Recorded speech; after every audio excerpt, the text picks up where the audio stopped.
아댕냥의 할머니는 평범한 삶을 살지 않았던 것 같아. 그러니 브로치를 열어보자고. 아, 여기로군.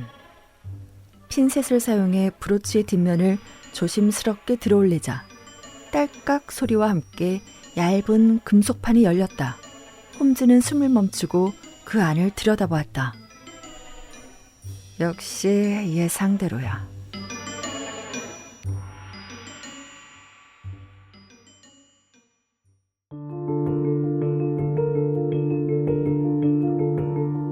셜록 홈즈 미발표 사건들.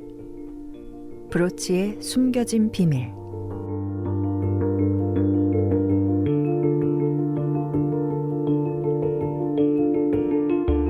셜록 홈즈 미발표 사건들 5번째 에피소드는 잔잔하고 무해하지만 뒤끝이 좀 있는 이야기예요. 젊은 여성이 할머니가 돌아가신 이후로 이상한 일을 겪고 있다며 홈즈를 찾아오면서 이야기는 시작됩니다. 할머니에게서 유품으로 받은 브로치를 소중하게 간직하는 여성의 모습에 홈즈는 안쓰러운 마음이 들었는지 아주 친절하게 사건을 맡기로 하죠. 그런데 그 여성의 할머니, 그 할머니의 정체가 이상합니다. 결국 홈즈는 할머니의 유품에서 단서를 찾아내 손녀도 몰랐던 할머니의 존재를 밝혀내는데요. 그리고 역시나 예상치 못한 사건으로 흘러가는 오늘의 이야기, 브로치의 숨겨진 비밀. 찬바람 부는 겨울, 따뜻하게 들려줄게요.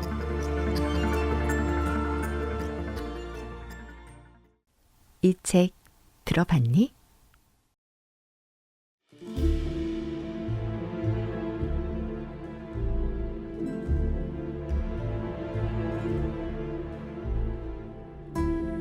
우리의 사건 일지를 적은 수첩을 보니 흥미로운 사건과 내 뛰어난 친구의 재능을 보여주는 사건을 고르는 건 어려운 일이었다.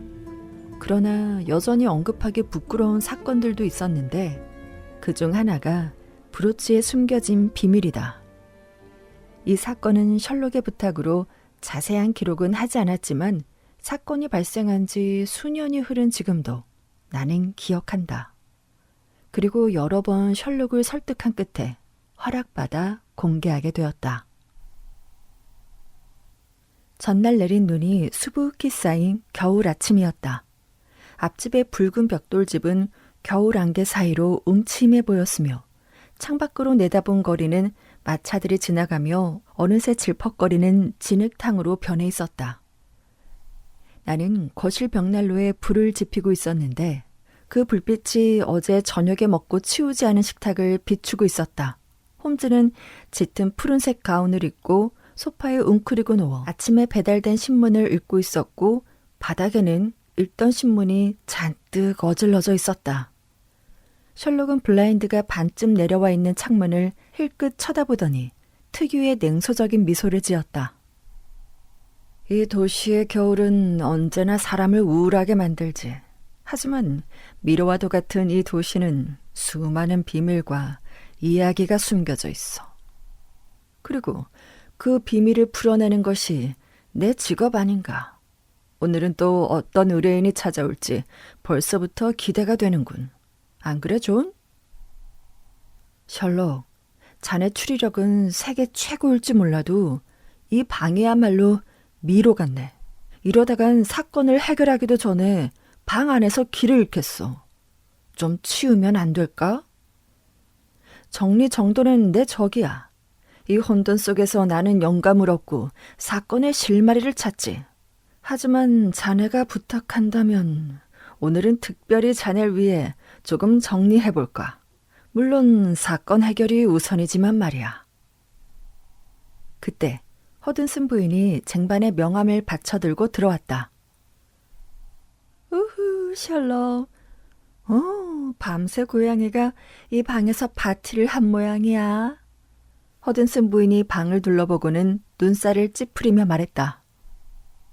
현관에 젊은 숙녀가 와 있는데 놀라지 않도록 5분 후에 올려보낼까? 그리고 셜록, 수염을 기르기로 한 거니? 나는 매끈한 얼굴이 더 좋던데. 홈즈는 명함을 집어들며 말했다. 엘리자베스 하딩 숙녀에게 올라오라고 해요. 그리고 따뜻한 차도 준비해 주시고요. 난 집주인이지 가정부가 아니란다. 그리고 잠옷 차림으로 숙녀를 만나는 건 신뢰라는 걸 이제 알 때도 되지 않았니, 셜록? 부인이 계단을 내려가자 셜록이 말했다. 존, 난 들어가서 옷을 갈아입고 나올 테니 숙녀를 안내해주게. 잠시 후 조심스럽게 문이 열리며 젊은 숙녀가 들어왔다. 우리의 새로운 방문객은 전형적인 영국 여성으로 20대 초반 정도로 보이는 깔끔한 옷차림에 주근깨가 잔뜩 뿌려진 얼굴은 새침하고 밝아 보였고 보랏빛 눈동자는 반짝였으며 차가운 바람을 뚫고 온 듯 두 뺨은 장밋빛으로 물들어 있었다. 갑자기 찾아와서 죄송합니다, 홈즈 선생님. 숙녀가 차분히 말했다. 이쪽으로 앉으세요. 나는 의자를 가리키며 말했다. 그리고 저는 홈즈가 아니라 그의 동료 존 왓슨입니다. 셜록은 곧 올 거예요. 나는 소파 주위에 널브러진 신문을 치우며 말했다. 그때 수염을 말끔하게 깎은 홈즈가 침실에서 나왔다. 어서 오십시오, 엘리자베스 하딩 양. 홈즈가 안락 의자에 앉으며 말했다. 제가 좀 이상한 일을 겪어서요, 홈즈 선생님. 숙녀가 이야기를 시작하자 홈즈가 숙녀의 가슴 부위를 과학자가 표본을 관찰하는 것처럼 자세히 들여다보았다. 숙녀의 얼굴이 빨개졌다. 아, 이런. 실례했습니다. 관찰하는 것이 제 직업이라. 홈즈가 시선을 돌리며 말했다. 코트에 달린 브로치가 특이하군요. 네, 이건 멋진 브로치예요. 할머니가 물려주셨죠. 숙녀가 브로치를 손으로 매만지며 말했다. 이 브로치는 새의 날개로군요. 다른 한쪽도 가지고 있습니까? 날개는 두 쌍이니까요. 아니요, 제가 가지고 있는 건 이것뿐이에요. 화이트 골드가 다이아몬드와 자수정을 잘 반사하도록 아주 정교하게 세팅되어 있군요. 할머님은 이 브로치와 잘 어울리는 우아한 취향을 가진 분이셨을 테고 브로치에 어울리는 드레스를 입고 무도회를 다니셨겠죠. 아마도 사교계에서 주목받는 인물이셨을지도요. 브로치를 좀 더 자세히 살펴볼 수 있을까요? 홈즈가 묻자 숙녀는 브로치를 빼 셜록에게 건네주었고 그는 브로치를 손에 들고 자세히 살펴보았다. 할머님은 왼손잡이셨군요. 브로치 뒷면을 유심히 살펴보던 홈즈가 말했다. 네, 어떻게 아셨어요? 그녀가 눈을 동그랗게 뜨며 물었다. 브로치의 핀 부분 왼쪽이 좀 더 휘어져 있는데 하딩 양은 오른손잡이니까요. 그리고 보석 주변 틈새에 먼지나 흠집이 없는 걸로 봐서는 잘 관리된 것 같은데 할머님에겐 특별히 의미를 가진 물건인 것 같군요. 네, 맞아요. 여러 브로치를 가지고 계셨지만 늘 모임에 참석하시거나 중요한 약속이 있을 땐 이 브로치를 착용하셨어요. 17세기 말이나 18세기 초에 만들어진 것 같은데 그 시대에는 자연에서 영감을 얻은 디자인이 많이 사용됐고 보석 세공 기술이 발전하면서 더 정교한 디자인이 가능해졌어요. 특히 다이아몬드 커팅 기술이 발전하면서 다이아몬드가 빛을 더 잘 반사하도록 세팅된 브로치가 인기를 끌었죠. 그런데 잠금 장치는 현대적인 형태로 교체된 흔적을 보니 오랜 세월 동안 여러 번 수리를 했던 것 같군요. 혹시 이 브로치에 대한 이야기를 들은 적이 있습니까? 전혀요. 사실 이렇게 오래된 브로치라는 걸 지금 처음 한 거려. 홈즈는 서랍에서 돋보기를 가져와 브로치를 살펴보더니 놀란 듯한 표정을 지었다. 하딩 양, 요즘 이상한 일을 겪고 있다고요. 네, 저는 부모님이 일찍 돌아가셔서 할머니와 둘이 살고 있었어요. 20살 때부터 교사로 일하고 있고요. 그런데 지난달에 할머니가 돌아가셨어요. 평소처럼 저녁을 드시고 차를 마시고 책을 읽으시다가 잠자리에 드셨는데 다음날 일어나지 못하셨죠. 사실 평소에 건강이 좋지 못하셨어요. 그래서 작년부터 마음의 준비는 하고 있었죠. 할머니는 유언처럼 당신이 돌아가시면 이 브로치를 제게 유산으로 물려주시겠다고 하셨어요. 할머니는 평생 이 브로치를 소중히 간직하셨는데 이 브로치를 차고 있으면 지금도 할머니가 제 곁에 계신 것 같아요. 그녀가 떨리는 목소리로 말했다. 그런데 할머니가 돌아가신 뒤 집 주위에 낯선 사람들이 서성이더니 제 기분 탓일지 모르지만 제가 집을 나설 때마다 따라오는 것 같기도 해요. 심지어 며칠 전엔 집안에 누군가 침입한 흔적도 있었고요. 물건이 없어진 것도 아니라서 경찰에 신고할 수도 없고 도움을 요청할 곳도 없어 난감하던 차에 옆집 마가렛 아주머니가 얼마 전 정원에 있던 분수를 도둑맞았는데 셜록 홈즈 선생님이 찾아주셨다면서 찾아가 보라고 했어요. 아, 생각납니다. 범인은 우체부였죠. 홈즈는 눈을 감은 채 의자에 기대 있다가 눈을 가늘게 뜨며 말했다. 그런데 뭔가 없어진 게 있었습니까? 아니요, 아무것도 훔쳐가지 않았어요. 할머니는 어떤 분이셨습니까? 할머니는 아주 조용한 분이셨어요. 늘 따뜻하고 자상하게 저를 대해주셨... 그녀는 잠시 말을 멈추더니 무언가를 떠올리는 듯한 표정을 지었다. 그러고 보니 할머니는 비밀스러운 분이셨어요. 가끔 밤 늦게까지 집을 비우실 때가 있었는데 어디 다녀오셨냐고 물으면 중요한 일이라고만 하셨죠. 그때는 그냥 친구를 만나러 가신다고 생각했는데 지금 생각해보니 뭔가 숨기고 계신 게 아니었을까 싶어요. 셜록은 흥미롭다는 듯 고개를 끄덕이며 물었다. 어떤 사람들과 자주 어울리셨나요? 방문객이라던가 편지를 주고받던 사람들 말입니다. 엘리자베스는 고개를 저으며 말했다. 아니요. 할머니는 거의 혼자 지내셨어요. 모임이나 공개적인 자리에 참석하시는 것 말고는요. 아, 그래요. 아주 가끔 낯선 사람들이 찾아오곤 했어요. 그들은 항상 정장을 입고 있었고 할머니와 짧게 대화를 나누고는 금방 떠났어요. 제가 누구냐고 물으면 할머니는 옛 친구들이라고만 하셨는데 제 생각엔 친구처럼 보이지는 않았던 것 같아요.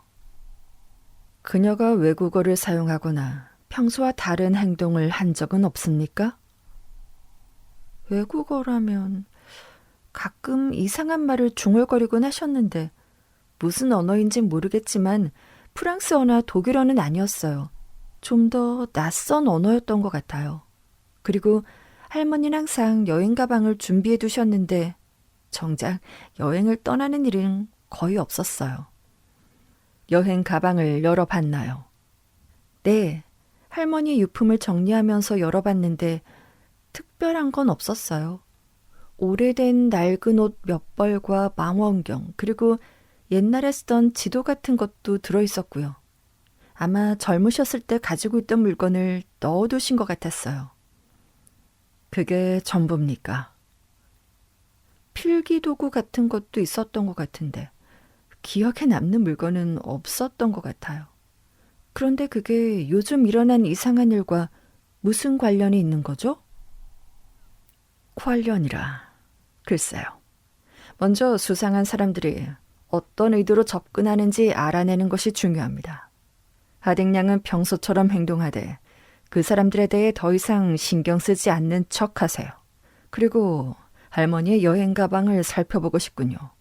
오늘 오후에 집으로 방문해도 될까요? 홈즈가 부드럽게 말했다. 네, 그럼요. 하지만 오늘은 오후 늦게까지 수업이 있어요. 현관 열쇠를 드리고 갈까요? 좋습니다. 가방을 조사하고 열쇠는 마가렛 부인에게 맡기겠습니다. 여행 가방은 복도에서 3번째 방에 있어요. 하딩 양, 새로운 소식이 있으면 알려주세요. 그리고 이 브로치는 잠시 제가 보관하고 있겠습니다. 좀 더 살펴보고 싶거든요. 아름다운 방문객이 돌아간 후 홈즈는 생각에 잠긴 채 파이프에 불을 붙이며 말했다. 고인의 뒤를 밟는 자라. 누군가가 과거의 흔적을 찾으려는 것일 뿐 지금으로선 하딩 양에게 큰 위협은 없어 보여. 할머니의 과거? 내가 물었다. 이 브로치를 봐, 존. 겉보기에는 평범한 장신구처럼 보이지만 아주 정교하게 디자인되었네. 이건 단순한 장식이 아닐 가능성이 높아. 누군가 이 물건에 꽤 많은 정성을 들였다는 흔적이지. 그리고 뒷면의 작은 흠집은 손상된 것이 아니라 무언가를 열거나 조작한 흔적 같거든.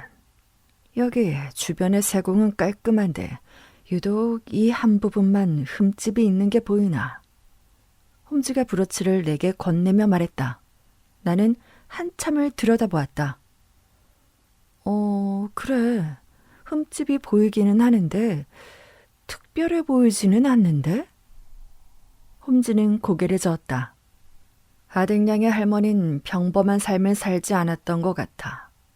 그녀의 과거와 관련된 어떤 비밀이 이 안에 담겨 있을지도 모르지. 그러니 브로치를 열어보자고. 홈즈는 브로치를 손에 들고 천천히 회전시키며 빛에 비춰보았다. 그의 눈은 날카롭게 작아졌고 긴 손가락 끝은 브로치의 표면을 조심스럽게 더듬었다. 그러고는 서랍에서 작은 핀셋과 돋보기를 꺼내들었다.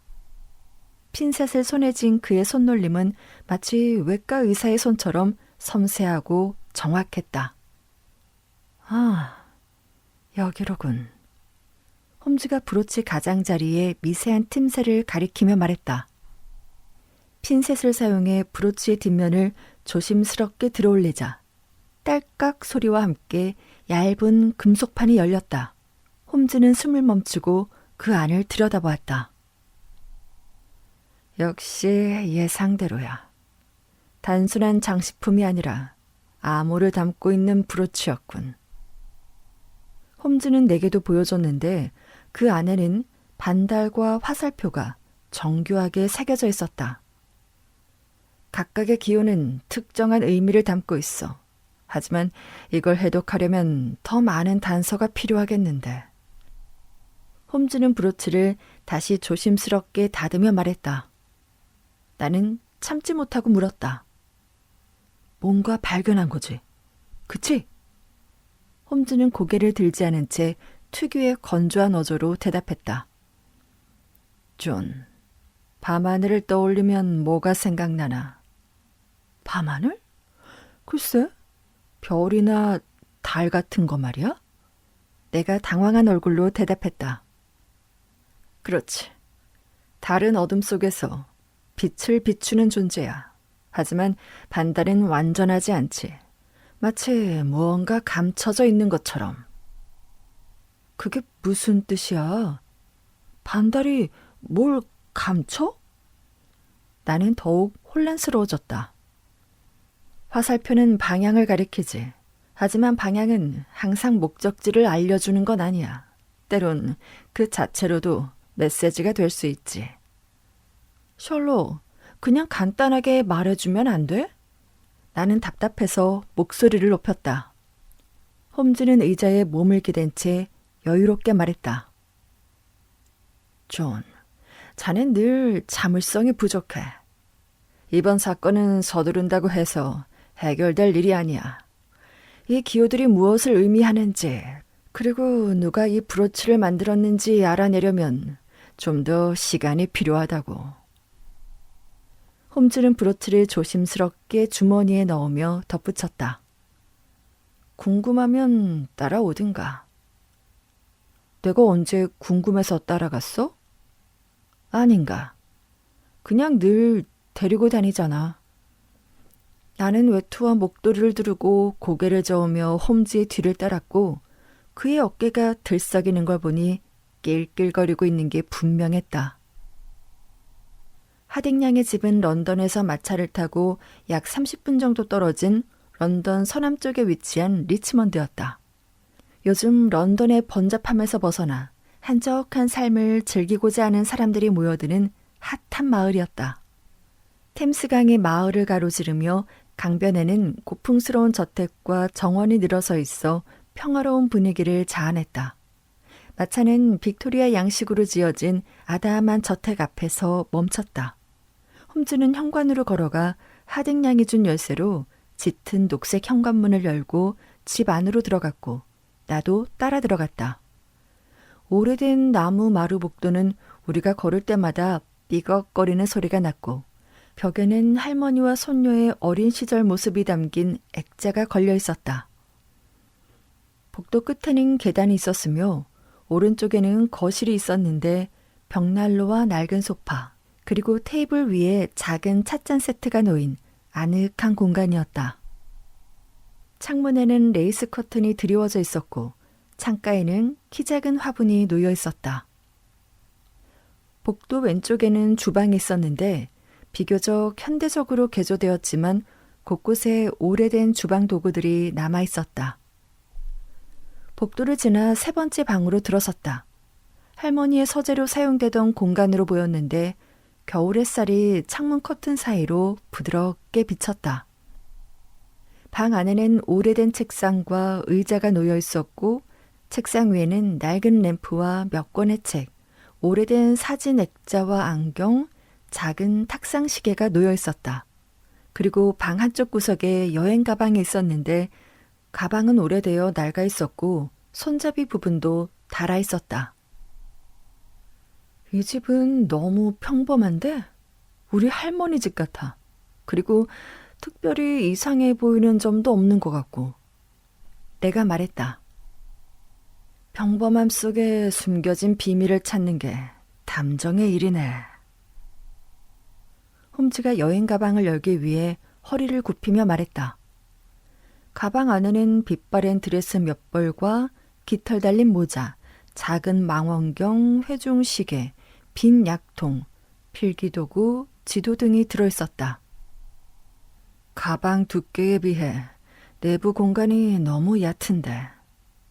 홈즈가 가방 안감을 손으로 만지며 말했다. 바닥을 유심히 살펴보던 홈즈는 가방 가장자리에서 손가락의 움직임을 멈추더니 안감과 바닥 사이를 조심스럽게 뜯어냈다. 그 아래는 또 다른 공간이 숨어 있었다. 이런, 정말 이중 바닥이 있었네. 그런데 아무것도 없잖아. 존, 하딩양이 누군가 침입한 것 같은데 아무것도 없어지지 않았다고 한 말 기억나나? 물론이지. 이제야 이해가 되는군. 없어진 게 없던 게 아니었어. 하딩양이 눈치채지 못했던 것뿐이야. 이렇게 되면 점점 흥미로워지는군. 홈즈가 눈썹을 치켜뜨며 말했다. 이 여행 가방을 가져가서 살펴봐야겠어. 홈즈와 나는 하딩양의 집을 나와 마가렛 부인의 집에 열쇠를 맡기고 마차 정류장으로 걸었다. 숨을 내쉴 때마다 하얀 김이 공중에 퍼졌다가 금세 사라지기를 반복했다. 셜록, 추운 날씨에 굳이 정류장까지 걸어가야겠나? 벌써 텅 빈 마차가 2대나 지나갔다고. 내가 투덜거렸다. 내 왼쪽 새끼 발가락은 힘이 감각이 없네. 하지만 존, 뒤돌아보지 말고 내 말 잘 들어. 우리를 미행하는 자가 보낸 마차일지 모르니 정류장에 가서 마차를 타는 게 안전할 것 같네. 미행이라니? 나는 뒤돌아보고 싶은 마음을 꾹 누르며 물었다. 우리가 하딩양의 집에 들어갈 때부터 길 건너편에서 우리를 지켜보던 남자가 지금은 50m 간격을 두고 우릴 따라오고 있어. 그래? 저쪽은 한 명이란 말이지? 그럼 우리가 그를 붙잡아서 물어보면 되잖아. 왜 따라오냐고. 지금은 자극하지 않는 게 좋아. 오히려 그가 우릴 따라오게 두는 것이 더 유리하지.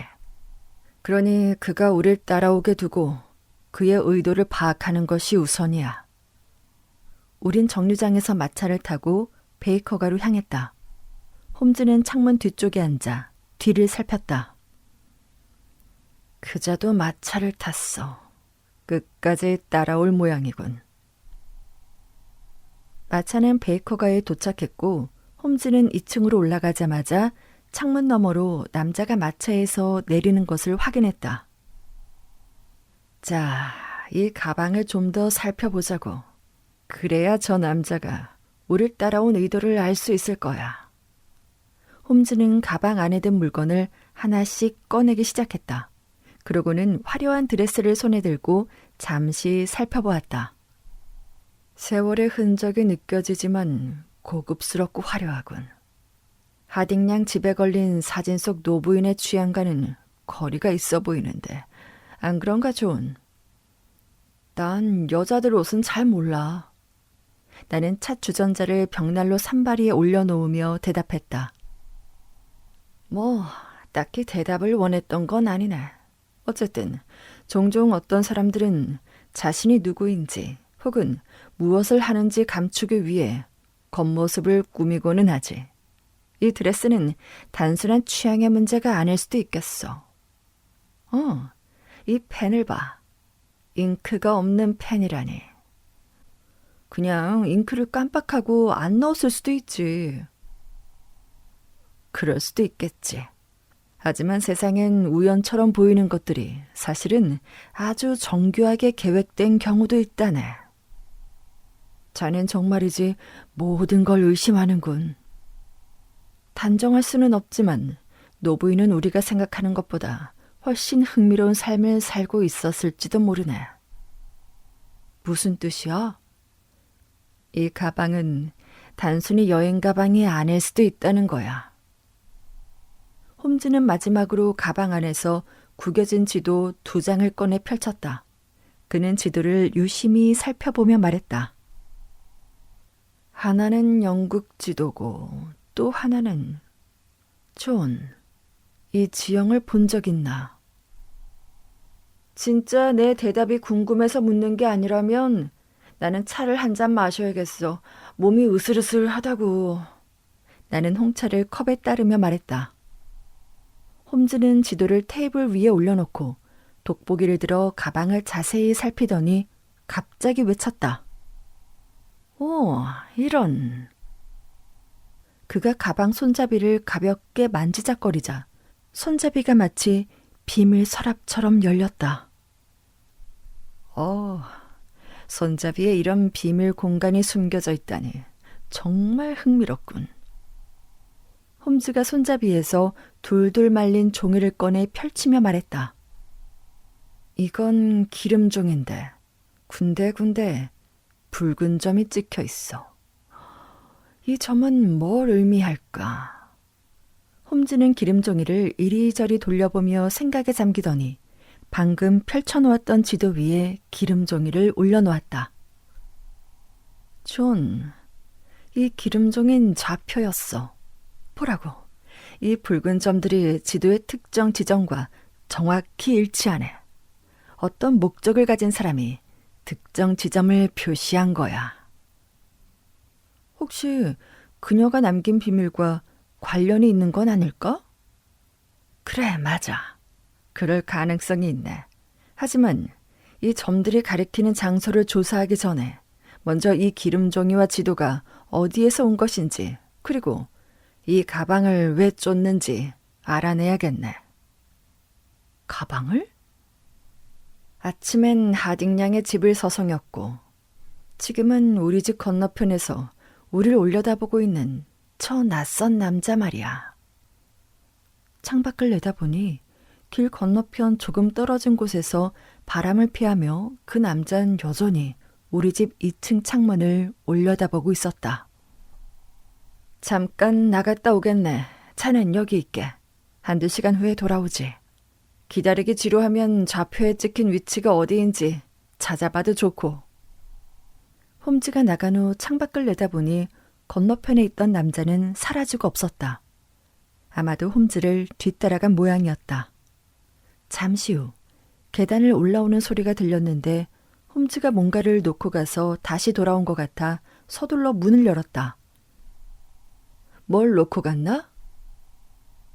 문 앞에 서 있는 사람은 홈즈가 아니었다.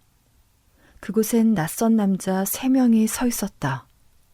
긴 코트를 입은 남자의 얼굴은 추위 때문인지 긴장한 탓인지 표정이 굳어 있었고 그 남자 뒤에서 2명의 남자가 내 이마를 향해 총을 겨누고 있었다.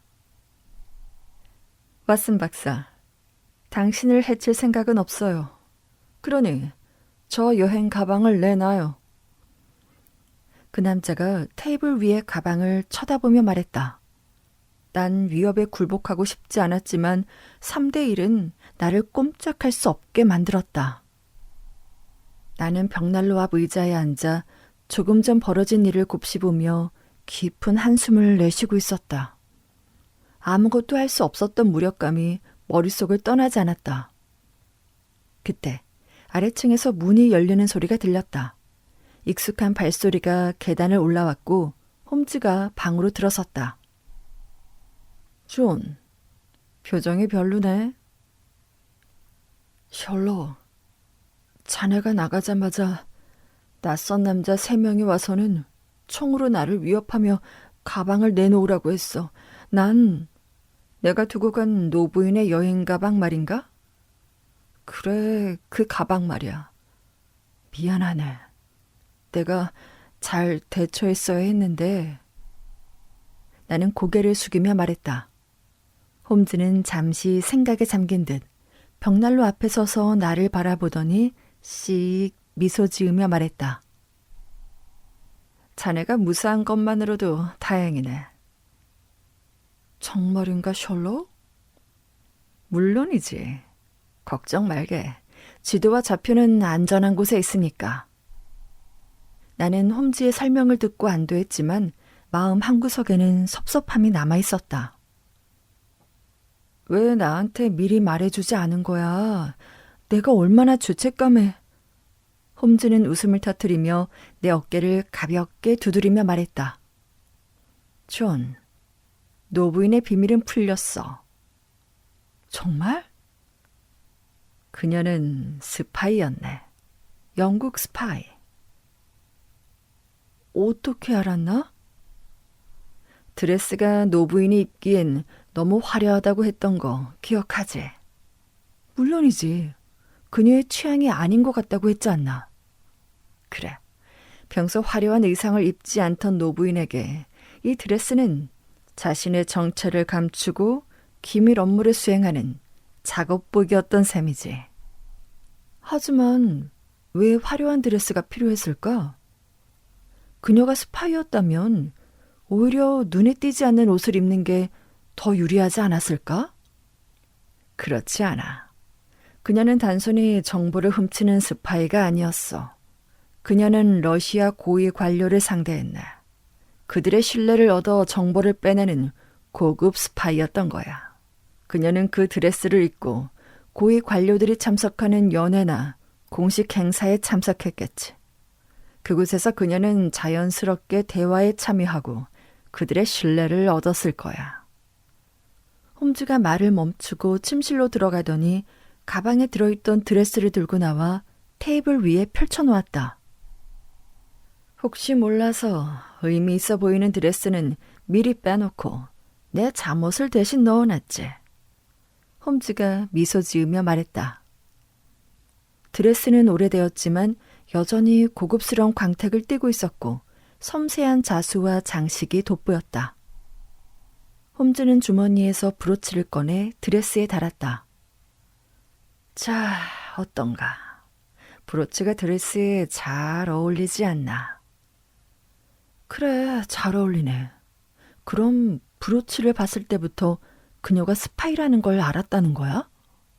아니, 처음부터 확신한 건 아니었어. 하지만 그녀의 소지품을 하나씩 살펴보면서 박신이 들기 시작했지. 노트와 펜은 있었는데 잉크는 없어서 내가 이상하다고 했던 거 기억하나? 그래, 맞아. 그게 왜? 잉크 없이 글을 쓰는 건 스파이들의 기본 중에 기본 기술이네. 레몬즙이나 우유로도 쓸 수 있고 압력을 이용하거나 그 외에도 많은 방법들이 있어.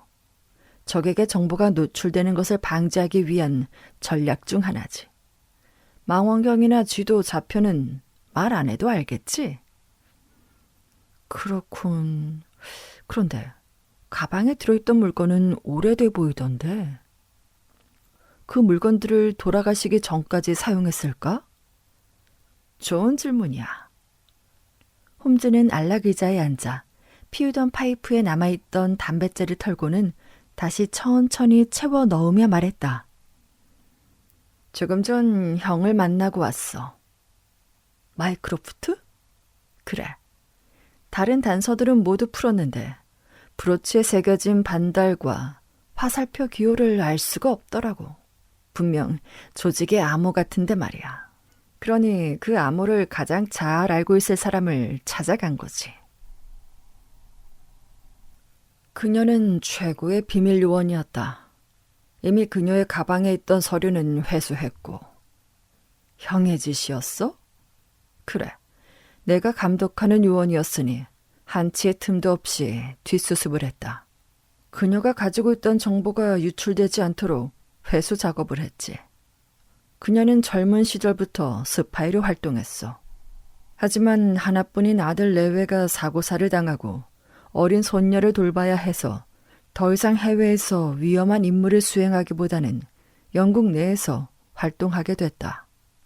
게다가 나이가 들수록 현장에서의 민첩함은 줄어들지만 경험과 네트워크는 오히려 견고해지니 그녀는 영국 내에서 정보를 수집하거나 다른 스파이들 사이에서 허브 역할을 하며 중요한 업무를 수행했다. 그럼 이 날개 브로치도 알겠네. 이 브로치는 17세기 후반 한 쌍으로 제작됐다. 2명의 요원이 한 팀으로 움직이는데 사실 누가 파트너인지는 알 수 없지. 서로의 신분은 철저히 비밀로 유지되고 그들은 늘 변장에 익숙하니까. 그래서 이 브로치가 필요한 거야. 브로치는 아주 미세한 차이가 있다. 겉으로 보기엔 똑같아 보이지만 각각의 브로치에는 특정한 문양이나 패턴이 숨겨져 있지. 파트너만이 알아볼 수 있는 암호 같은 거야. 아마 이 브로치 안쪽에도 새겨져 있을 텐데 각자의 물건에 새겨진 기호와 비밀 코드를 결합하면 복잡한 암호 체계를 만들어내는 거지. 그럼 이 자수정과 다이아몬드도 암호야? 자수정은 평화와 성실을 의미하고 다이아몬드는 성공과 영원을 의미하지. 영원히 나라에 충성하라는 거네? 셜록, 넌 참 부정적이구나. 이건 단순히 충성하라는 명령이 아니라 신념과 헌신을 상징한다. 자신이 믿는 가치와 신념에 충실하라는 거야. 그 신념이 나라를 위한 것이라면 그건 더할 나위 없이 고귀한 일이겠지. 그건 형의 생각이고. 그나저나 나를 미행하는 남자도 형이 보낸 거야? 그 남자가 하딩양의 집도 감시하던데? 그래? 난 금시초문인데. 아, 그래? 그렇다면 이 지도와 좌표를 찾으러 온 사람인가 보네. 이 물건에 대해 아는 게 있어? 셜록, 그게 세상에 알려지면 난리가 날 거다. 그러니 영국을 위해 지도와 좌표, 브로치는 여기 두고 가는 게 좋겠구나. 좋아. 형 말이 맞아. 하지만 이 브로치는 하딩양에게 다시 돌려주고 싶어. 할머니의 유산이라고 생각하거든. 셜록, 감정에 휘둘리는 건 너답지 않구나. 그건 단순한 유산이 아니라 국가 안보에 영향을 미칠 수 있는 정보가 담긴 도구란다. 그러니 브로치를 가지고 있으면 하딩양의 안전도 보장할 수 없어. 그리고 널 미행했다는 남자의 신원은 확인하고 알려주마. 그리고 형을 만나고 베이커가에 도착해 하숙집 문을 열려는데 누군가 지나가며 셜록 홈즈 씨 안녕하세요 라고 인사를 하더군. 거리에는 몇몇 사람이 있었는데 인사를 건넨 사람은 긴 회색 외투를 입고 모자를 쓴 호리호리한 청년 같았어. 분명 어디서 들어본 목소리인데 누구였는지 기억이 나질 않아. 누구였더라. 홈즈가 창밖을 내다보며 말했다. 그런데 브로치를 반납했다고 하지 않았어? 어쩔 수 없었어. 형의 말이 맞으니까. 그럼 저건 뭐야? 내가 드레스에 달린 브로치를 가리키며 말했다. 그건 내일 하딩양이 오면 말해줄게. 일단 배고픈데 저녁이나 먹자고. 허든슨 부인이 양고기 슈트를 준비하고 있는 모양이야. 냄새가 꽤 그럴듯하군. 우리는 저녁을 먹고 나는 영국 의학 회보를 읽고 있었고 홈즈는 화학 실험에 몰두하고 있었다. 그때 아래층에서 요란스럽게 계단을 뛰어 올라오는 소리가 들리더니 심부름꾼이 전보를 가지고 방으로 들어왔다. 홈즈는 그것을 힐끗 보고는 내게 건네주었다.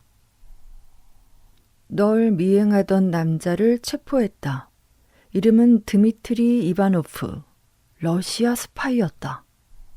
그녀가 과거에 러시아 고위 관료들과 접촉하며 정보를 수집했던 것을 의심하고 그녀의 유품에 중요한 정보가 남아있을 가능성을 염두에 두고 런던으로 파견된 자였어. 오늘 밤 러시아로 추방될 예정이니 더 이상 널 미행하는 일은 없을 거다, 셜록. 마이크로프트.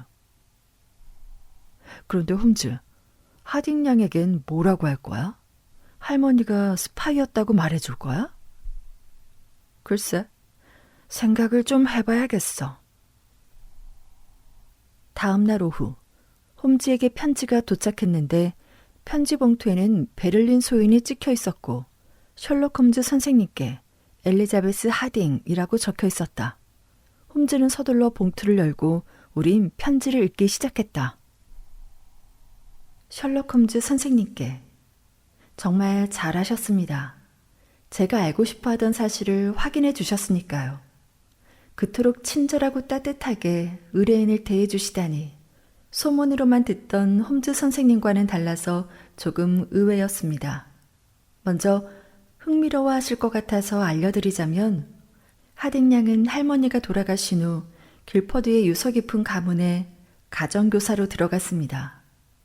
홈즈 선생님을 찾아간 건 저였어요. 저는 베이커가를 나와 곧장 리치먼드 하딩양의 집으로 가서 선생님을 기다렸습니다. 그리고 동료분과 함께 하딩양의 집에 들어가 가방을 가지고 돌아가는 선생님의 뒤를 밟았습니다. 남자로 변장하고요. 이미 하딩양 할머니의 정체는 아셨을 거예요. 그런데 그녀가 말년에 치매를 앓고 있었다는 건 모르셨을 겁니다. 그래서인지 가방 손잡이에서 발견한 좌표에 최근 정보가 찍히지 않았다는 사실을 확인했어요. 그 좌표는 그녀가 정보를 숨겨둔 장소거든요. 그래서 홈즈 선생님이라면 그 장소를 찾을 수 있지 않을까 싶어 뒤를 쫓았던 건데 홈즈 선생님도 모르시는 것 같더군요. 결국 영국도 러시아도 그녀가 남긴 마지막 정보는 영원히 찾을 수 없게 되었습니다. 셜록 홈즈 선생님, 이 편지를 읽을 때쯤이면 저는 이미 영국에서 안전하게 추방돼서 러시아로 돌아가고 있을 거예요. 선생님의 날카로운 관찰력과 추리는 제가 지금껏 만난 그 어떤 사람보다도 인상적이었습니다. 아마도 다시는 선생님을 뵙지 못할 거예요. 하지만 언젠가 우리의 길이 다시 교차할지도 모르죠.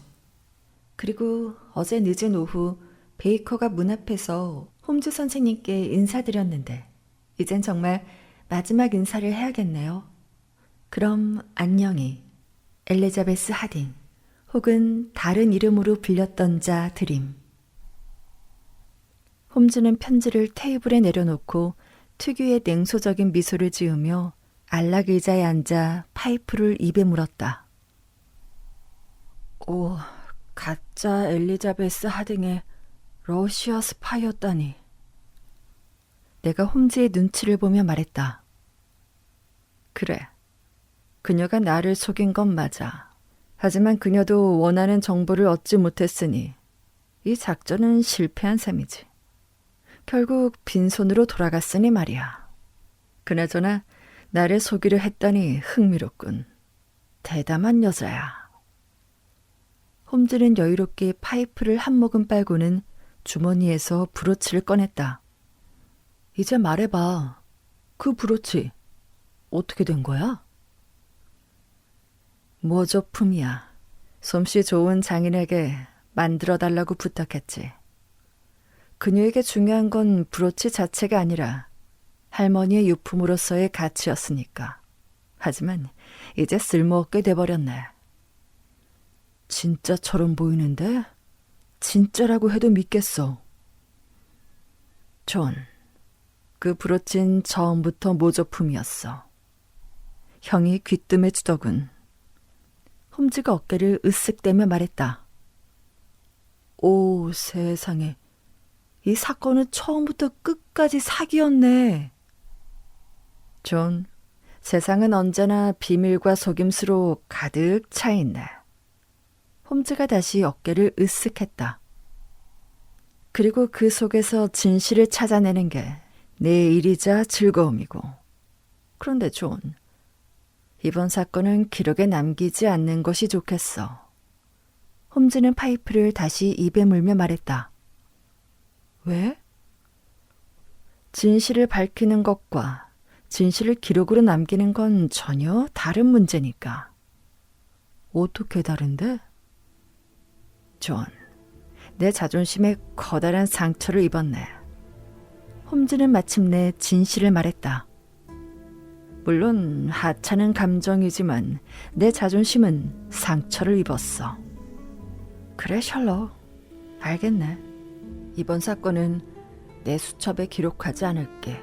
하지만 이 사건을 기억하는 건 괜찮지? 흔한 일이 아니니까 말이야. 홈즈는 의자에서 일어나 창밖을 내다보며 말했다. 난 내 본능적인 감각을 따르지만 가끔 틀리기도 한다네. 존, 겨울 바람 좀 쐴 겸 산책이나 갈까?